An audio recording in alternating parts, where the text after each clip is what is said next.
저번 주에 우리 하나님 앞에 지켜야 할 절기라는 새 절기라는 제목으로 말씀을 받았습니다. 출애굽기 23장에 쭉 율법을 말씀하시면서 하나님이 이스라엘 모든 남자가 1년에 3번 하나님 앞에 나와야 된다. 그렇게 말씀을 하시면서 세 가지 절기에 대해서 말씀을 하십니다. 이 세 가지 절기는 구약 성경을 관통하는 가장 큰 핵심이고 이 절기가 신약 성경에 그대로 성취가 됐고 그 성취가 지금도 우리에게 응답으로 나타나고 있습니다. 첫 번째는 무교절인데 무교절은 무교병을 먹는 절기입니다. 유월절이라고 하는데 유월이라는 말은 피를 발라서 넘어갔다는 말이 그게 강조가 돼 있고요. 무교절이라는 말은 무교병을 먹는 날이라는 게 강조되어 있어서 무교절이라고 그러는 겁니다. 무교병이라는 거는 누룩이 들어가지 않는 빵.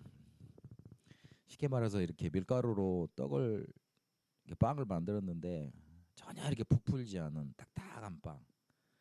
광야 생활을 해야 되니까 오래 먹을 수 있도록 그걸 가지고 뭐 불려서 먹든지 뭐 이렇게 해서 먹든지 그 인도 음식에 보면 번이 있잖아요.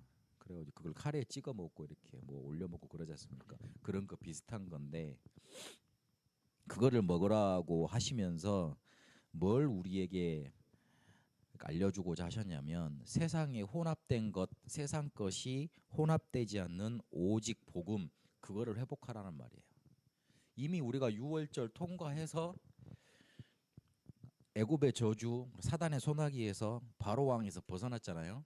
근데 그거를 해년마다 지킬 때는 다시 구원받으라, 다시 이렇게 뭔가 이렇게 하라 이렇게 그런 말이 포함되어 있는 게 아니고 예전에 너희가 받았던 그 구원을 회복하라는 말이잖아요. 근데 그러면 오직 우리가 복음 붙잡고 거기서 빠져나왔는데 그 상태 그거 회복하라는 말이에요. 오직 하나님만 바라볼 수 있는 그 영적인 상태를 회복하라. 그래서 오직 복음만 붙잡으라. 그래서 무교절이 그런 의미가 있는 겁니다. 우리가 구원받았는데 세상 살아가면서 또 혼합된 거 이렇게 자꾸 섞어서 이렇게 붙잡습니다. 그거 버리고 오직 복음만 붙들고 하나님을 온전히 바라봐라. 그런 의미가 무교절에 포함되어 있습니다. 구원의 의미도 분명히 포함되어 있지만 그 구원을 우리가 어떻게 누릴 것인가 그것도 포함되어 있는 거예요. 매년 하나님 앞에 나아가면서 어떻게 누릴 것인가. 그런 다음에 맥추절이라고 말씀하셨어요. 이스라엘 백성이 빠져나와서 제일 걱정한 게 먹고 입고 자는 거였어요. 왜냐하면 광야를 가야 되니까 그 어디 우리 지금 있는 것처럼 뭐 앱 이렇게 조회해 가지고 호텔을 검색해서 하루 이렇게 좀 돈을 많이 주고 좋은 곳을 잘 수 있는 그런 환경이 아니었잖아요. 그냥 광야로 그냥 헤어 벌판으로 내몰린 거예요. 그럼 거기서 자는 거 일단 걱정되죠. 우리나라 같이 저기 뭐 베트남 같이 원활한 그런 기후도 아니에요. 그런데 거기서 자야 되죠. 일단 자고 난 다음에 뭐 해야 됩니까? 먹어야 되죠. 계속 살아가야 되죠. 그게 걱정했단 말이에요. 그런데 보리를 뿌렸는데 이게 자라지 않을 것 같았는데 50일 만에 걷었어요. 사순 그 이렇게 50일이 지나고 난 다음에 걷었단 말이에요. 그거 가지고 이렇게 먹고 살 수 있었어요. 그걸 기념하기 위해서 만든 게 맥추절이었어요. 우리가 세상 살아갈 때 우리 뭐 이렇게 막 먹고 사는 거 이렇게 문제 오면 힘들어서 막 어렵고 이렇게 힘들 것 같은데 언제 어디서나 하나님은 함께 하십니다. 그거 기억하라는 거예요. 너희가 광야 생활하면서 너희들이 가장 걱정하는 거 그것 때문에 너희들이 죽은 적 있느냐? 40년 동안 너희 신발이 의복이 부르트지 않고 해지지 않았고 너희가 언제 굶은 적 있느냐? 너희가 언제 줄인 적 있느냐? 신명기에서 모세를 통해서 하나님이 반복해서 말씀하십니다. 그렇습니다. 광야 생활하면서 이스라엘 백성이 굶어서 죽은 적 없고 쉽게 말해서 어떻게 해서 죽었냐면 불신앙하다가 다 재앙 맞아 죽었어요. 그걸 잘 생각하셔야 돼요. 이스라엘 백성이 굶어 죽은 적 없고 뭔가 큰 문제 생겨서 죽은 적 없습니다. 맥추절은 언제 어디서나 하나님이 함께 하신다. 그거 회복하라는 겁니다. 그리고 수장절을 지키라 그랬습니다. 수장절은 말씀에서 강조하셨는데 받은 자는 누릴 수 있다 그랬어요. 받은 자는 하나님께 드릴 수 있는 거예요. 우리가 받은 게 하나도 없는데 억지로 우리 돈 끼역끼역 내고 뭐 대출 받고 어디서 꾸어오고 그래서 하나님께 헌금하라, 하나님께 바치라, 헌신하라 그러지 않았습니다. 우리가 받은 게 많이 있습니다. 1년 동안 우리가 살아온 거 그리고 지금까지 살아온 거 계산해 보면 하나님께 받은 은혜가 큽니다. 받은 게 많습니다. 그래서 하나님이 지금 나를 살리셨고 나는 이 땅에 것만 바라보고 살았는데 내가 가야 될 천국 본향에는 어마어마한 게 기다리고 있군요. 그거를 믿음으로 고백하는 겁니다. 그게 수장절입니다. 받은 자는 누릴 수 있고 받은 자는 드릴 수 있습니다. 땅의 것만 생각하는 사람은 부끄러워진다고 그랬어요. 바울이 그렇게 고백했고요. 그리고 그들의 신은 배라 그랬어요. 배만 충족되면 만족하는 거예요. 뭔가 배부르면 그걸로 끝난 거예요. 만족만 있으면 그걸로 된 거예요. 그래서 그렇게 살지 말고 하나님 앞에 이 세 절기를 가지고 나오라 그랬습니다. 절기를 지키라는 뜻도 있지만 하나님만 바라볼 수 있는 영적인 상태로 하나님께 나와라.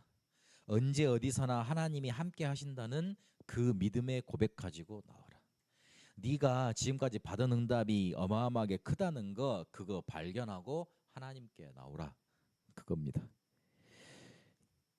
왜 이 세 절기를 지키라고 하나님은 하십니까? 왜 굳이 이 세 절기를 가지고 꼭 이렇게 계속 대대손손 지키라고 그럽니까? 고통이 계속되는 세상 속에 하나님의 인도 받지 못하면 우리가 가진 하나님 자녀의 축복, 하나님 나라의 축복을 빼앗기게 돼 있습니다. 그래서 날마다 기억해야 돼요. 매일 무교절, 매일 맥주절, 매일 수장절이어야 돼요. 매일 오직으로 하나님 바라보고 매일 하나님이 우리와 함께 계시는 것 누리고 그리고 하나님이 우리에게 주신 축복 볼 수 있는 눈이 열려져 있어야 돼요. 그렇지 않으면 고통이 계속되는 세상 속에 고통 계속 받게 돼 있습니다. 흔들리다가 우리에게 있는 축복 다 놓치게 돼 있습니다. 하나님 앞에 지켜야 될 절기. 그냥 단순히 우리가 하나님 앞에 감사하니까 감사한금 하라 그랬으니까 하나님이 그렇게 하라 그랬으니까 드리는 거다 그렇게 생각해서는 안 됩니다. 이 절기를 가지고 이 믿음을 가지고 하나님 앞에 나가서 우리에게 있는 고통이 계속되는 세상 속에 살아가는 거 그거 뒤집어 엎어야 됩니다. 그러면 오늘은 전도자의 삶 62가지 중에 미션홈에 대해서 알아보도록 하겠습니다. 사도행전 18장 14절에서 28절까지 보니까 브리스길라 아굴라 부부가 아볼로라는 사람 그런 목회자가 있었는데 그 목회자를 데려다가 제자로 바꿔놓습니다. 아볼로가 이렇게 세례 요한의 세례만 알았는데 성령 세례 그리고 마가다락방의 축복 그거 전달해 가지고 이 사람을 완전히 바꿔놓습니다. 이 사람이 가서 공회 앞에서 예수는 그리스도라고 증거하는 증인으로 서게 되죠. 우리가 정말 앞에서 우리가 서론에서 봤듯이 저번 주에 우리가 말씀 받았듯이 하나님 앞에 지켜야 될 새 절기 그것만 우리 속에 계속 누려지고 있고 그 믿음의 고백만 하고 있으면 자연스럽게 우리 삶 속에서 미션홈의 사역이 일어나게 되어 있습니다. 미션홈이라는 건 우리 가정에서 그리스도의 제자를 삶으로 키워내는 거 보고 미션홈이라고 그럽니다. 미션홈이잖아요. 우리의 집이 단순히 그냥 먹고 자고 입고 우리만 잘 사는 곳이 아니라 미션을 감당하는 곳이라고요. 근데 그 미션이 뭐냐? 제자를 키워내는 거예요. 제자를 키워내려면 이 제자의 삶을 바꿔놔야 돼요. 그런 의미에서 치유입니다. 지금까지 쭉 해왔던 삶을 살지 않고 하나님이 원하시는 삶, 하나님이 우리에게 지켜라고 했던 새 절기 속으로 들어가는 삶, 그 삶으로 들어가는 걸 도와주는 거예요. 그래야지만 제자로 설 수 있어요. 제자라는 세 가지의 전문적으로 삶에 적용할 수 있어야 됩니다. 말씀, 기도, 전도. 하나님이 지금도 말씀으로 우리에게 역사하십니다. 그리고 성령께서 우리의 기도를 들으시고 응답하심으로 우리를 인도하십니다. 그리고 그리스도께서 지금도 구원 사역을 놓치지 않고 계십니다. 성삼위 하나님의 가장 핵심적인 사역이 뭐냐면 말씀, 기도, 전도예요. 그래서 우리가 삼오늘을 계속하는 이유가 거기에 있습니다. 하나님이 우리와 함께 하시는 것을 우리가 어떻게 느낄 수 있어요? 큰 사건 사고 만나면 하나님 생각하게 돼 있어요. 하나님 생각하다 보면 하나님이 나를 도우신다 발견하게 돼 있어요. 그러면 반대로 틀어보면 큰 사건 사고를 만나야지만 하나님 생각한다는 말이 되잖아요. 그러면 위험해요. 그래서 아침에 저녁에 조금만 시간을 내서 나에게 주신 말씀 그리고 기도 응답 전도 일정을 통해서 전도 조금 생각하면 하나님이 우리에게 역사하시는 것 알 수 있습니다. 그래서 삼오늘 하라는 겁니다. 근데 그걸 적용하는데 그냥 이렇게 설교해서는 그냥 이렇게 뭔가 만나서 대화해서는 잘 안 돼요. 같이 그 사람이 어떻게 생활하는가 보면 도와줄 수 있는 부분이 보인다고요. 그래서 홈이라고 그러는 거고 미션 홈이라고 붙인 겁니다. 자꾸 그래서 복음의 뿌리를 내려주게 만들어야 돼요. 우리 가문에 있는 영적인 문제, 뭐 성경에 가문의 영적인 저주는 말한 적 없다 그러는데 그 사실을 모르고 성경을 봐서 그렇습니다. 전도 현장을 모르고 사실 그 현장을 봐서 그래요. 어떻게든 성경 원문적으로 해석한다고 성경에 흐르는 뭐 가문의 영적인 흐르는 저주 없다 그러는데 미안합니다. 완전히 없을 수가 없습니다. 완전히 없을 수가 없고 그게 전부 다라고 말할 수도 없어요. 그런데 생각해야 될 건 우리 인생의 문제가 지금 와 있는 문제가 뭔가 이렇게 내가 한 가지 실수를 딱 잘못해가지고 탁 그렇게 오는 게 아니라고요. 내 인생 속에 쫙 뿌리 내려져 있다가 탁 튀어나오는 거예요. 그 사람들 뼈도락지 많이 나잖아요. 그게 뭔가 여기만 문제가 생겨서 있는 게 아니라고요. 뭔가 골마 있는 거예요. 그러니까 이게 티 나오는 거예요. 암이 그냥 걸리는 게 아니라고요. 몸 전체가 암 세포에 공격받을 수 있는 걸로 확 무너져 있는 거예요. 무너져 있는데 그 부분이 약해. 그래서 그 부분을 공격하는 거예요. 그게 원리예요. 우리 인생 문제도 그래요. 뭔가 이렇게 문제가 올 수밖에 없는 것들로 이렇게 뿌리가 내려져 있어. 그러면 반대로 복음 가지고 그 뿌리를 바꿔내야 되는 거예요. 그럼 뿌리를 바꾼다는 작업은 조금 오래 걸려요. 지속적으로 해야 되고 집중적으로 해야 되고 삶의 전반적인 뭔가가 들어가야 되는 겁니다. 그러면서 자꾸만 복음으로 확립이 돼가는 겁니다. 뿌리가 바뀌어야지만 확립이 돼가는 거예요. 그러면서 뭐까지 바라보게 만들어주는 게 미션홈의 사역이냐. 이 사람이 홀로 서서 자기 모든 거 투자해서 선교까지 할 수 있도록 만들어주는 게 미션홈의 사역이에요. 그래서 미션홈에서는 확인할 게 있습니다. 그리스도께서 어떻게 우리에게 역사하고 계시는가. 그리스도의 비밀. 그리고 하나님 나라의 축복. 성령 충만의 역사. 사도행전 1장 1절 3절 8절에 나타났던 가장 중요한 성삼위 하나님의 역사. 그거 누려야 돼요. 그거 확인되어져야 돼요. 말씀, 기도, 전도 가지고 계속 확인시켜주면 됩니다. 그러면서 삶을 통해서 기도 내용을 바로 잡아주면 됩니다. 개인과 교회, 가정에서 어떻게 기도할 건지, 그리고 그 기도를 가지고 예배에 어떻게 성공할 건지, 예배 하나만 가지고 모든 문제 풀어낼 수 있도록 만들어주면 됩니다. 이게 미션홈에서 해야 될 내용이에요. 그러면 열매 맺게 돼 있고 제자로 그 사람이 크게 돼 있고 또 다른 제자를 만들게 돼 있고 말씀 운동 계속 일어나게 돼 있습니다. 우리 집이 이거 감당할 수 있는 집이면 축복받은 집이에요. 평수가 크다, 방이 많다, 좋은 집이다, 그리고 주변 학군이 좋다, 주변 환경이 좋다. 그거 따지기 전에 우리 집에서 무슨 일이 일어나야 되느냐. 138의 언약이 확인되고 기도를 통해 예배가 바로 회복되어지고 전도운동, 말씀운동이 계속 일어나는 집, 그 집에 축복받게 되기를 바랍니다. 그게 자꾸만 커져서 RUTC가 되는 거고 그게 커져서 교회의 응답을 받게 되는 겁니다. 우리는 다른 이유를 가지고 계속 전도자의 삶을 사는 사람들입니다. 왜냐하면 다른 사람이 되었기 때문에 자꾸만 다른 세계 속에서 사는 거 그거를 찾아야 돼요. 우리에게는 다른 이유 주어졌다니까요. 세상 사람들이 전혀 관심 없고 교회가 관심 없고 그리고 별로 이렇게 저 사람들 살려서 뭐 하겠나 하는 베트남 살리려고 이 교회 우리 교회를 십수년 전에 만드시고 우리를 모아주셨어요. 다른 이유 가진 사람들이에요. 그래서 우리를 세상에서 이렇게 흑암 세력 인도받는 그런 사람 아닌 하나님의 자녀로 만드셨어요. 근데 그 축복을 찾아야 돼요. 그리고 우리를 영적인 세계 속으로 우리를 밀어 넣으셨어요. 영적인 세계 속에서 다른 힘을 얻는 그 축복이 우리에게 있어야 되겠습니다.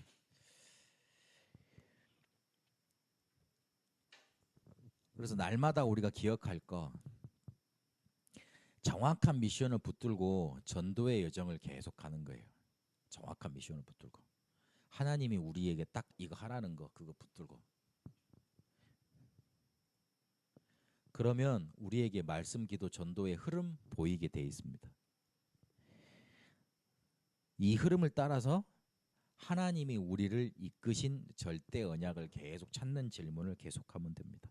하나님이 나를 이곳에 그리고 우리 교회에 그리고 그 현장에 보내신 절대 계획이 무엇입니까? 자꾸 질문하는 거예요. 하나님은 그런 24 제자를 찾고 계십니다. 우리는 그런 24 제자로 쓰임 받아야 되겠습니다. 베트남 복음화를 위한 24 제자로 우리를 부르셨습니다. 그거 우리가 마음에 담고 인도 받아야 되겠습니다. 우리나라에 중국 사람 다음으로 베트남 사람이 많이 들어와 있는데 베트남 선교 관심 있는 곳은 경북노회하고 우리 교회밖에 없어요. 그밖에 없어요. 이만희 서울교회 조금 몇 명 있고 그다음에 예언교회는 아예 없는 것 같고 이만희 부산도 별로 없는 것 같고 별로 베트남 선교에 관심 두는 곳 없어요. 베트남 그러면 전부 다 놀러 가는 곳이지 핫한 핫플레이스지 선교해야 될 대상이라고는 전혀 생각을 못해요. 왜냐하면 내가 봐도 선교에 멋있는 그림이 안 나와. 필리핀은 사람들 많이 모입니다. 사람들 많이 모이니까 가서 이렇게 후원하고 이렇게 모여서 기도하고 그러면 그림이 잘 나옵니다. 베트남은 그림이 안 나와. 선교사님들도 이렇게 딱 한 분 가 계시잖아요. 한 분 가 계시고 내가 알기로 한두 더 들어가 계시나 어쨌든 그렇게 계시고 거의 젊은 사람들은 안 가고 이렇게 은퇴하고 이렇게 조금 이렇게 편안하게 가서 이렇게 휴양해 보겠다는 목사님들이 많이 지원하는 곳 베트남. 여기 들어와 있는 사람들 있잖아요. 저 이렇게 그래서 그러게 우리 그 전도협회 전도지만 봐도 베트남 전도지는 별로 없어. 이렇게 별로 없어. 근데 우리를 베트남 살릴 수 있는 베트남 교회로 하나님 우리를 부르셨다는 것 다른 이유가 있는 거예요. 그래서 하나님의 절대 계획을 찾고 절대 언약 속으로 들어가는 축복 있게 되시길 바랍니다. 그런 24 제자로 응답받게 되시길 바랍니다. 하나님 앞에 새 절기 때만 나가지 마시고 믿음 가지고 항상 그렇게 나가세요. 그리고 우리의 집이 미션홈이 되도록 딱 언약 붙잡고 다른 이유 가진 24 제자로 쓰임 받게 되길 바랍니다. 살아계신 하나님, 하나님이 우리의 집을 축복하시고 우리의 가정에서 우리 현장에서 그리스도의 제자 키우는데 그 제자를 삶을 치유하고 하나님의 제자로 쓰임 받도록 인도하는데 우리가 인도받도록 쓰임 받도록 인도하여 주옵소서. 우리가 다른 이유를 가진 베트남 복음화를 위해서 부름받은 절대 언약을 가진 사람들이 많은데 이 언약 성취되는 축복 속에 우리가 항상 있게 하여 주옵소서. 그래서 한국에 들어와 있는 30만이나 되는 우리 베트남 사람들 살릴 수 있도록 인도하여 주시고 우리 성도들이 거기에 쓰임 받는데 앞장서도록 축복하여 주옵소서. 이제는 우리 주 예수 그리스도의 은혜와 하나님의 살아계심과 성령님의 역사 인도하심이 오직 베트남 복음화 위에 24 제자로 쓰임 받기를 원하는 우리 새성교회 모든 성도들과 베트남과 한국 위에 이제와 영원토록 항상 함께 계실지어다. 아멘.